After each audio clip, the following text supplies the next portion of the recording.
Copper Sun by Sharon Draper, Chapter 18, Roots and Dirt. One afternoon, while Polly and Tidbit had gone to pick berries for a pie, Amari and Teeny were in a small garden Teeny had planted behind the kitchen. If you dig this yellow root here, it'd be called fever grass, then boil it, Teeny was telling her. You can get rid of stomach cramps, and tea made from the bark of that tree yonder will stop a headache. Ordinarily, Amari enjoyed these sessions with Teeny. It reminded her of times her mother had tried to teach her about herbs and roots and teas, but she had been too full of herself to pay attention. But this day, Amari was unusually quiet, having been compelled to spend the previous night with Clay, and he had forced her to do things that made her shiver with shame. The old folks call this purple blossom buzzard root. It'd be good for female problems, Teeny told her quietly. When Amari didn't answer, Teeny looked into her face. You look as low as a toad in a dry well, child. You got root that kill? Amari asked glumly. To Amari's surprise, Teeny replied quietly, Yes, child, I reckon I do. But death is not for me to give. She continued to dig furiously, her head down. Show me, Amari implored, her heart beating faster. Not today, Teeny answered, with a firm shake of her head. Ain't nothing you can do right now, child. Teeny paused and then said, For me, it was the overseer, Willie Badgett.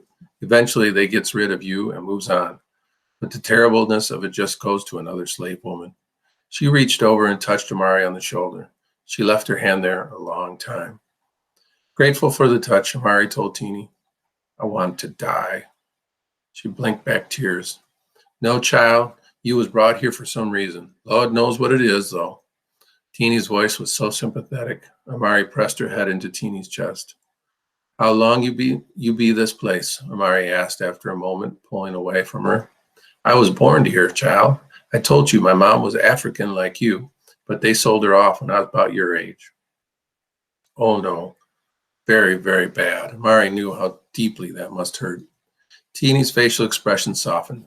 My mom would be a strong African lady. Ashanti, she told me. She'd tell me how the thunder of the drums be echoing across the valleys, how the sun looked at sunset like a big old copper pot hanging in the sky, and stories about the antelope and the giraffe, about the monkey and the spider. I tells Tidbit all I can remember. You tell me once that as long as you remember, nothing ain't really gone, Amari reminded Teeny. I remembers it all, Teeny said softly. She reached into a pocket of her apron then and pulled out a small, faded scrap of multicolored fabric. Amari put her hand to her mouth with wonder. It was a tiny piece of woven kente cloth. Oh, Amari whispered. It took her back to her father's loom. My mama gave me this, Teeny explained. When they snatched her away, dreaming from her mother, she grabbed onto her mother's head wrap. It ripped, and this little piece of it came off in her hand. She clutched it all the way across the big water, even kept it in her mouth when she had to. When she got to this place, she buried it not far from that tree yonder, just to keep it safe. Just before they sold her, she gave it to me, and she whispered to me that I never forget. Teeny sighed. This to be my little piece of my mother, my little breath of Africa. It's all I got. She carefully tucked it back into her pocket.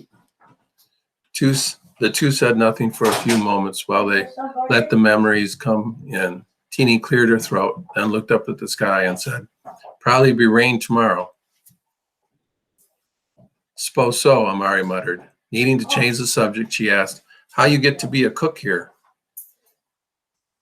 Before she died, the first Ms. Derby put me in charge of the kitchen. That was right after Daisy the cook got sold because she tried to poison Massa Derby. Not too many folks willing to challenge that old Miss Derby's. What old Miss Derby say? I've been cooking ever since. Amari looked up with surprise at the mention of a first wife of Mr. Derby. Other Miss Derby be dead? Yeah, child. She died giving birth to that suck egg mule Clay.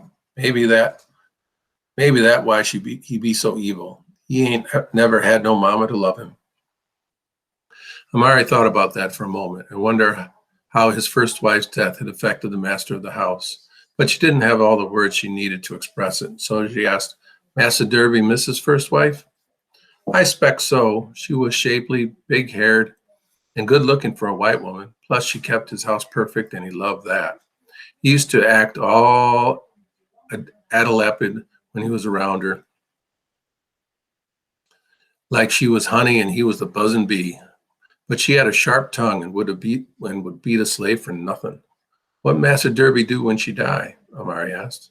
Massa liked to die himself, couldn't eat nor sleep. He wouldn't even look at that baby, paid no attention to at all to that child till he be about 6 years old. Clay grew up alone in that big house with a bunch of nannies from across the water. Why Massa marry up with Miss Isabel? Amari ventured. Why do folks do anything? Tina answered with a laugh, holding her arms up in the air.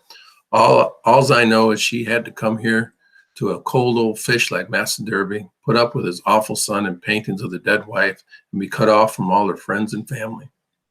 Teeny went back to digging for roots and plucking tomatoes, then, not willing to discuss it any further, Amari returned to the kitchen. She picked up a broom made of branches and began to sweep the dusty floor. The harder she swept, the thicker the dust became. Dirt swirled everywhere. She saw nothing but dirt in her own future.